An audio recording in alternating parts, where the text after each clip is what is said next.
MiniWarGaming's Fire in the Moonlight! A chaos fleet had been moving towards Fenris, and the Space Wolves had been preparing. That's when an orc pirate fleet attacked a shipment convoy heading planetside. Quickly a plan was formed to lead the remnants of the supply fleet into the waiting arms of the Chaos Invasion Force. The two naturally attacked each other, and the first remnants of the great battle was now finding its way to our home. Ogden patted the neck of his wolf, dug in his heels, and the mechanical hindquarters of the wolf compressed, and they both leapt off the icy cliff face. Something was burning through the atmosphere towards the midnight depths, and he would be sure to meet the foe along with his battle company when it landed. The massive orc hulk miraculously had not sunken yet, and the horizon line, usually fixed, now swelled, fell, and groaned ominously as dark water let moonlight through to ancient things that should never be seen in it. He prayed to the Emperor that it would soon freeze over, trapping those behemoths for another 1,000 years. The battle line awaited him as movement was seen on the edge of the fractured floating ice, grinding endlessly on the hull of the orc warship. MiniWarGamer Dave here from MiniWarGaming.com, here with Bill, also known as Terrainaholic. Yep. How's it going, Bill? It's going awesome. First time in Canada. Excellent. Love it. Excellent. I'm very happy that you are here. And you guys are probably wondering what this video is. First off, the little narrative that you've seen, Bill has written it. It's all my fault. Very talented writer, I must say. So thank you for writing that. You have your creative juices that you have and your talents in addition to your terrain making. Bill, you've been creating terrain tutorials and videos for how long? About 6 years now. 6 years. And you have a YouTube channel. Yep. Yeah. Terrainaholic. Which is in the links below if you guys want to check out his channel and subscribe to him. You've been contributing to the wargaming community for 6 years. Yep. And I remember... A year I was doing shows with you. That's right. For you guys. Yeah. It was a ball. It Live was shows. And, yeah. The best part were the people. Absolutely. I loved... It was neat saying, okay, this is the theme of the week, but the part that I found most gratifying was having someone come on and say, I'm working on this project and I've got this problem with this. And being able to focus on that person's problem, help them through it, either through techniques or materials or tools or whatever, that's what's so awesome, is to help other people do what they love. This is what I love to do. It's even better to help someone do what they love to do. That's awesome. So that means it shows in your videos and in your personality that you do it for love of the hobby. Yes. That's why you. That's the why addiction you do it. of the hobby. Hence the Terrainaholic. I can't help it. Yeah, the whole aholic thing. Yeah, I can't help it. We're aholics about stuff. Yes. Yeah, I like to just. You're a bat rip-aholic. Yeah, I think that works. But again, very, very happy that you're here, and we are going to do a special scenario here. I loved filming that with Bill. It was fun to do. It's inspired me to make. It's kind of like being in first grade again. Like just playing. Yes.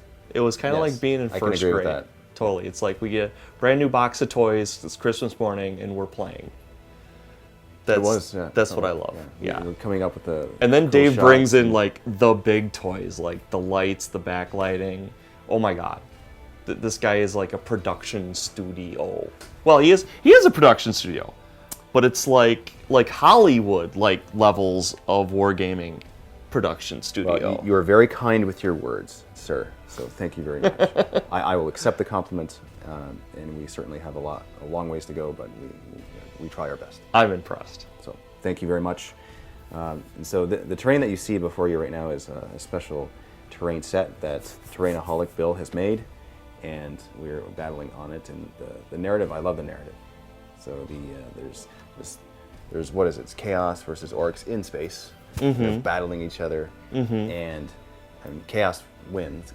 Well, they destroy. That's to be determined. To determine. Okay, well they destroy the orc ship. Right? There's a lot of wreckage going on, and Fairness is where it's all landing on. Yeah. So here we are on Space Wolves. We're right on Fenris, and so the reason why you see the broken shards of ice platforms is because of the wreckage from the orc ship. It's completely destroyed the nice sheen of ice that was once smooth, and it's broken apart, and you see the floaty bodies of orcs in the waters, which and is the wreckage. awesome. And Space Wolves did come on to investigate. Okay, what is this? What just crash landed on our planet, right? So they come over and they see all this orc stuff, and they're expecting to fight some greenskins. Is what they're expecting. Lots of black blood to be splattered It's all splattered, over. Yeah, it's going to be white and blue and frosty and Yeah. kind of like an icicle, and it's kind of like Kind a of like popsicle. a death icicle. A death like plant juice. Right. But it's frozen. Yeah, at least it's So frozen. so yeah. it might not grow. Right. Might. It'd be very slow to grow. Be very slow. I think it would be. Yeah. So what we're going to do is we're going to show you the armies that we'll be using in this bat rep. It's 1,500 points, and we're going to go in depth, and we'll get through it as much as possible because we like to banter. So, Oh, yeah. There's a lot of good stuff. A little bit. There's going to be a shards of a banter bat rep within the special mini narrative campaign video. Awesome. Let's take a look at the 1,500 point Iron Wolves list. This is my primary detachment. It's taken from the Curse of the Wolfen book, and I'm very excited. I've never actually fielded this before. Future dead pile. Just to let you know. It's a very pretty dead pile. It is a very expertly painted and gorgeous dead pile. And I really wish that you loved dogs because, Dogs are great. Sticks and spits, sticks and spits. barbecue sauce. Okay, so taking a look at the models here.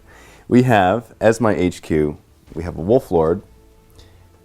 Yes, he is Canis Wolfborn. He's the actual model, but I'm proxying him for just a Wolf Lord. I'm going to feel bad killing that. That's so pretty. He is very pretty, so please don't kill him. He's got the armor of Asvald Stormrack, which means he's got a 2-up, 4-up invuln save. He's got It Will Not Die, Relentless, Bulky. He can deep strike, but he cannot do sweeping advances. Not that it matters too much. That sounds scary, dude. You're fearless, so it doesn't matter anyway. So okay. Yeah. So. But yeah, it is actually pretty good. I mean, it's not bad. He's got the fell And claws I'm much teeth. bigger than that model is. I could take it. Once we see his list, you'll understand why. Fell claws teeth. I get to reroll fail to hit rolls in combat, and Morkai's claws, which means I got rending shred. It's strength +1, AP3. It's a maul, and it is a specialist weapon. So I'm re-rolling fail to hit and to wound rolls. Pretty sweet. That's pretty sweet. I don't mind at all. He is the warlord in the army. Going on to Wolfguard Terminators. Part of the formation. It's all one formation, which is pretty cool. All within the same formation. I have Thunder, Hammer, Storm Shield on the Wolfguard Terminator leader, and we have Wolf Claws on the rest. Strength +1 to that.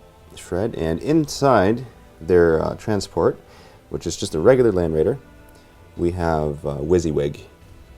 I got Twin Link Blast Cannons on the side, Twin Link Heavy Bolter out front, Pintle Melta Storm Bolter, and a Multi-Melta. So that's what it's going to be. Now the reason why I did all that upgrade, I don't typically do this many upgrades on vehicles, is because He's afraid of me. I am afraid of the demon. He is afraid of this. He will be here. He is coming in the game. I am actually very worried about that model. I don't know how I'm going to take it out, but it's going to be fine. I think. I need to hope so. All vehicle upgrade war gear and weapons are free That is scary. when they are part of this formation. That is very scary. Isn't that nuts? It's the overwhelming firepower rule. All war gear and weapon and war gear options taken by vehicles are free. And the rule is all of my infantry units have to come in vehicles. So it's really cool. I took Razorbacks. Did we talk about the sinking ice rule from Too Many Vehicles, Dave? I think I forgot to tell you about that. I think there's sinking ice. There's a little bit of sinking ice yet. It's going to be some Titanic smashing ice going to happen. A little bit. Just a little bit. Now, we have some long things. We got 4 missile launchers there. Inside the drop pod has the Deathwind missile launcher. And the reason why is because it's a free upgrade, right? Gotta love it. Yeah, gotta love it. So we have 2 groups of Grey Hunters and 3 Blood Claws. I don't typically bring Blood Claws. It's a mandatory option in this formation. Not bad though, because they each come in Razorbacks. Each Razorback for the Blood Claws have Twin Link Well, they're Razorbacks. So twin-linked heavy bolters up top. Then we have a pintle-mounted storm bolter. We also have hunter-killer missiles, which you do not see. That's the only thing that's market-daved. They have dozer blades. They have extra armor, and they have. Trying to remember the last.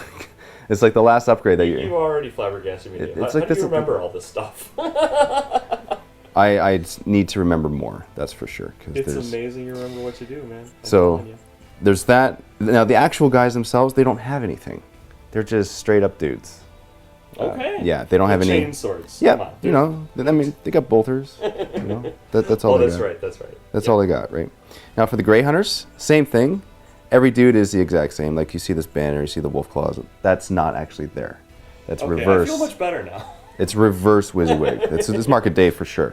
Okay. Yeah. So they don't have it. They're just regular dudes. So no challenging is going to be happening. So cool. I'm all right with that. Their Razorbacks are the same, with the exception of twin link glass cannons up top. That's scary. Yeah. I've seen what glass cannons can do to things. They it's can. Not pretty. They can give people gifts of chaos. So that's my list. It actually comes out to a couple hundred points more than 1,500 just because of the free vehicle upgrades. Gotta love it. It's, you know, that's but this type I of plan on stuff. doing a lot of summoning. I think that you will do summoning because you're Khorne Daemonkin. So let's take a look at your army, Bill. All right. So I'm going to go ahead and explain Bill's army. He is borrowing my army today. We wanted to do this because it'll be a pretty sweet matchup for the scenario that Bill has crafted and created. And so in this, we have a Bloodhost detachment, Warlord in this. Well, there's a Lord of War. There's the Bloodthirster of Insensate Rage. But in addition to that, there is actually a Warlord, which is the Chaos Lord on Juggernaut. Gotta love that. He's armed with the Korlath Axe of Ruin, which is awesome because when he dies, he becomes a Bloodthirster. What? Yeah. He becomes a what? He becomes a Bloodthirster. So oh my! You're gonna get another one of these. Now, can I repeatedly have him try to like fall in the drink? I'm okay with that, you know, because it's just awesome. It is awesome. So now he becomes a Bloodthirster of Unfettered Fury, which is not equipped with the same weapon there. Right? I'm still fine with that. Yeah, you're Insensate Rage, Bloodthirster. So you have a D-strength weapon in close combat. You're going to destroy my vehicles. It's going to be crazy. Can you say can opener? It's. Have you ever tried surströmming? What's that? It's fermented fish. No, I have not. Food challenge video, surströmming challenge, awesome. It's going to be awesome, and he will open up a can of surströmming with his awesome weapon. Slaughter Cult. Let's go on to the Slaughter Cult. Yes! We have 2 Bloodletter squads. They have their Banner of Blood, so that's pretty sweet. I love Khorne demons. Once per game, you can do a... They could have the worst stat line in the world, and I would still love them just because they're demons with 2-handed swords. How can you not love that? The demons are actually really... Well, Khorne demons are good. Khorne Daemonkin. I don't prefer demons themselves. Ah, okay. Although that being said, I have not tried the new formations within the Curse of the Wolfen. So, you know, I'll have to try it one day. But there you go. This year, you get to do a 6-inch plus D6. Like you get an automatic 6 inches, and then you roll D6 on top of that for your charge. That's what the Banner of Bloods do once per game. So very nice. You can do that. They are Demons of Khorne, which means you get Furious Charge when you charge. These Khorne Berserkers have Mark of Khorne as opposed to Demon of Khorne, which means they have Rage and Counterattack, which that means they're higher strength when they charge. And if I charge you, you get an additional attack, so that's pretty sweet for them. Woohoo! These guys are WYSIWYG, which means you have 2 plasma pistols on the squad, and on your Skull Champion, you have a Power Sword. Love it. Not the band. They are inside a Rhino, and your Rhino has a Kami Bolter. It's not equipped, but it's there. I know it's there. It's a stock war gear. Kami Bolter is Twin Link Bolter. It comes out of the eye slots. Yeah. Yeah. And you have your attacks. You're Possessed. It's a mandatory unit. I'm not even familiar with Possessed. Now, Possessed has they have the Vessels of Chaos special rule, which means at the beginning of every fight subphase, you get a roll on the table to see what additional ability they are granted. Now, they used to suck, mackerel. but now they are really good. Ooh, okay. Yeah, they get to like do extra attacks or extra armor. Or yeah, you can like get. that. Yeah, you can have like rending, or you can have a higher initiative, or it's one of those options. So cool. That's for them. You have a Chaos Spawn just because he's got Mark of Khorne as well. He has Rage when he charges. Sounds like fun. Yeah. Actually, hold on one second. I said that the Khorne Berserkers had Furious Charge. They do automatically, but Mark of Khorne gives them counterattack and rage, not Furious Charge. It's the Demon of Khorne that gives you Furious Charge. So these guys have +2 attacks when they charge. Nice. Yeah. Nothing wrong with that. You have a Gore pack, which means you have 2 biker squads and 1 fleshhound squad. On your biker champions have power axes. Very cool. All the rest have twin link bolters on their guns, which is really awesome. And these dudes are just sweet. They're 2 wounds each. Ooh, 2 wounds. Okay. They're beasts, so they can move 12 inches. They go really far. Nice. And they're fearless. All your demons in your army are fearless. Very cool. So it's pretty sweet. Now, last but not least, is your Deafy's cousin. This is your Soul Grinder. I get a Duffy's cousin on my first bat rep. That's right. I'm loved. That's proof that I'm loved. And he's upgraded with a phlegm bombardment, which means it's essentially... He'll cough on you. It's disgusting awesomeness. It's really what it is. It's forged in the factory of awesome. And he has a large blast pie plate. It's strength 8, AP3 ordnance. It's only 36-inch range. It's not 72-inch range. That's Deafy's. So he's, Deafy. That's why he's a cousin. He's his older cousin. Yeah. Right. Yeah, so he's got to learn. Can't throw it as far. But he does have higher armor value on the front side. He's 13 front armor. That's good. Yeah. And Especially he also from all the shooty death. It's going to be a lot of shooty death. Yeah, it's the last kind of that'll certainly help. And he's a demon as well, which means he has a 5-up invuln save. Nice. That's pretty sweet. That is your 1,500 points of Khorne Daemonkin. And I think you forgot about one. did we not? He's afraid of this one. Dave. I wanted to ignore him, and maybe he would go away. When you close your eyes and there's a monster in a room, there's no monster, right? That's roughly the same height as a Terminator, isn't it? Yeah. I think he would fit right nice. I think he would. I think he would. I think that's Just very. curious. It's going to be bad, but anyway, I actually have no idea who's going to win. Honestly, I'm leaning towards Khorne Daemonkin on this one because they can duplicate. But either way, nice. It's going to be a fun game. It'll be really good. And let's take a look at the table that Bill has crafted. Hi guys, I brought a set up to MiniWarGaming in Canada. This is an ice set, which you guys have tons of this blue foam up here in Canada. We have a hard time getting it down in the States for some odd reason where I'm living. But as you can see, it makes beautiful beautiful ice. And so I decided to build a table with a maximum level of flexibility. And this is just one of many ways that this can be done.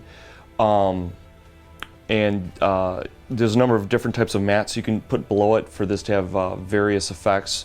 For instance, if this were inside a cave, I could put a black mat underneath this and you could just fall to your doom. Or you could use like a standard winter mat, and this is just additional ice on top of the standard ground. But it's basically designed to just be modular and be as user-friendly as possible for Dave and his cohorts here. So looking forward to seeing much carnage and blood upon it. So that's the scenario, right? And we're about to play that. Now, that's going to be a special video in the vault, a special bat rep. I wanted to make this showcasing video of you, Bill, and of the terrain, and just to explain to the viewers, in case they didn't know who you are. And, this is me. And to show off the story time and the reason why that we're doing this battle. And I wanted to make it special for you because you've added so much to the wargaming community. You have over 1,000 videos on your channel. And you've been doing this for a long time, man. And little bit. And I'm sure that the Terrainaholic fans out there that are watching this video are super excited, super stoked to see you in a 40K bat rep. First one on film. This is the very first one. Very first. Yeah. So you're. Where do I go from here? It's like I'm starting off at MiniWarGaming. It's like where do you go after that? That's I got to put a helmet on. You're making heads big here. And take a look at the shot of the deployment for this bat rep. All of the broken shards of the surface of the planet have been shattered due to the wreckage of the massive orc ship. This will be a Vault exclusive battle report. We invite you to click on the link below to watch this bat rep and to see the epic battle between Terrainaholic and myself. And we hope that this video here has inspired you guys to make your own terrain, to fight on such epic battlefields, and to create a narrative to go along with your games. That's the best part, man. Love it so much. If you're not a Vault member, We invite you to click on the link below and sign up for a free 7-day trial so that you can see this bat rep as well as everything else that is in the MiniWarGaming Vault. Get access to narrative campaign battle reports and behind the scenes tutorials and everything. Because without the Vault, we wouldn't be able to have guests like Bill here, fight against him. We wouldn't be fighting in these studios, nor would we be fighting on these boards. So, with all these incredible armies. Yes, absolutely. So it's because of the Vault members that we are alive and that we exist. So thank you guys very much. Definitely thank you guys a lot. And we'll see you in the bat rep. Happy wargaming. Happy wargaming.